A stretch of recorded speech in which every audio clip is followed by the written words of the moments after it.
విద్యా వ్యవస్థలను కూటమి ప్రభుత్వం పట్టించుకోవడం లేదని, ప్రభుత్వ వైద్య కళాశాలలను ప్రైవేటుపరం చేయడం దారుణమని ఎస్ఎఫ్ఐ రాష్ట్ర అధ్యక్షులు రామ్మోహన్ విమర్శించారు. కాకినాడ జిల్లా ఎస్ఎఫ్ఐ 30వ జిల్లా మహాసభలు పిఠాపురం అంబేద్కర్ భవన్లో నిర్వహించారు.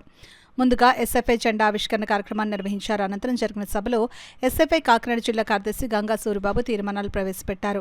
ఎస్ఎఫ్ఐ పిఠాపురం అధ్యక్షుడు సిద్ధు నియోజకవర్గంలో ఉన్న విద్యార్థులు సమస్యలను మహాసభలో ప్రస్తావించారు. అనంతరం విద్యార్థుల సమస్యలపై ప్రసంగించారు.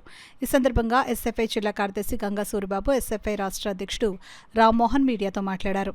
ఈరోజు ఆయన అధికారంలోకి వచ్చి రాగానే జీవో నెంబర్ 77 రద్దు చేసి పీజీ విద్యార్థులకు ఫీజు రీయింబర్స్మెంట్ స్కాలర్షిప్ ఇస్తామని చెప్పాడు. సంవత్సరాలు అవుతుంది, నేటికి పరిష్కారం కాలే. ఈరోజు మెడికల్ కాలేజీలు ప్రైవేటీకరణ ఆపుతాను, జీవో నెంబర్ 107, 108 రద్దు చేస్తానని చెప్పాడు. ఈరోజు మొత్తం పీపీపీ విధానం ద్వారా మొత్తం ప్రైవేట్ కాలేజీలుగా మారుస్తూ ఉన్నాడు మెడికల్ కాలేజీలని. ఈరోజు ప్రభుత్వం మెడికల్ కాలేజీ ప్రైవేట్ పరం అయితే ప్రజలకు అన్యాయం జరగడమే కాకుండా విద్యార్థులకి చదువు దూరం అయ్యే పరిస్థితి ఉంటుంది. నీట్ ప్రిపేర్ అవుతున్న విద్యార్థుల పరిస్థితి ఏంటని మేము ప్రశ్నిస్తా ఉన్నాం. ఈ రోజు రాష్ట్ర వ్యాప్తంగా 6,400 కోట్ల రూపాయల ఫీజు రీయింబర్స్మెంట్ స్కాలర్షిప్ పెండింగ్ లో ఉంది. ఈ ఫీజు రీయింబర్స్మెంట్ స్కాలర్షిప్ పెండింగ్ లో ఉండడం వల్ల విద్యార్థులు అనేక అగచాట్లు పడుతూ ఉన్నారు. హాల్ టికెట్లు తీసుకునేటప్పుడు కానీ, సర్టిఫికేట్లకు అప్పుడు కానీ, ఎగ్జామ్స్ అప్పుడు కానీ చాలా ఇబ్బందులు ఎదుర్కొంటా ఉన్నారు. ఈ రోజు ఈ సమస్య పరిష్కరించే పరిస్థితి లేదు. అదేవిధంగా ఈ రోజు అమ్మఒడి ప్లేస్ లో తల్లికి వందనాన్ని తీసుకొచ్చాం. ఒకరు కాదు, ఎంతమంది ఉంటే అంతమంది విద్యార్థులకు ఇస్తామని చెప్పారు. అదేవిధంగా జూలైలో మొత్తం రాష్ట్రం మొత్తం ఫ్లెక్సీలు కట్టారు.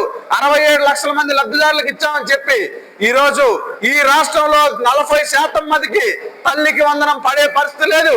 మీరు ఇచ్చిన 15,000 హామీలు కూడా ఈ రోజు 13,000 రూపాయలు అందించారు.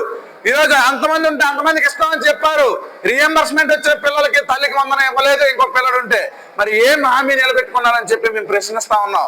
దీంతో పాటుగా ఈరోజు రాష్ట్రంలో మీరు స్కూల్స్ మూసివేత ఆపుతామని చెప్పారు. జీవో నెంబర్ 115 రద్దు చేస్తామని చెప్పారు. ఈరోజు స్కూల్స్ మూసివేత ఆపలేదు సార్ కదా. 2,000 స్కూల్స్ మీరు అధికారంలోకి వచ్చిన తర్వాత మూతపడ్డాయి. సంక్షేమ హాస్టల్లో విద్యార్థులు బిక్కుమంటూ ఉన్నారు. చాలని మెచ్చార్జీలతో ఈరోజు దోమతెరలు లేక, దుప్పట్లు పంపిణీ లేక ఈరోజు హాస్టల్లో అస్తవ్యస్తంగా ఉన్నాయి, సొంత భవనాలు లేక. దీని మీద మీరేం మాట్లాడటం లేదు. ఏజెన్సీ ప్రాంతంలో ఇప్పటికే 8 మంది విద్యార్థులు చనిపోయారు.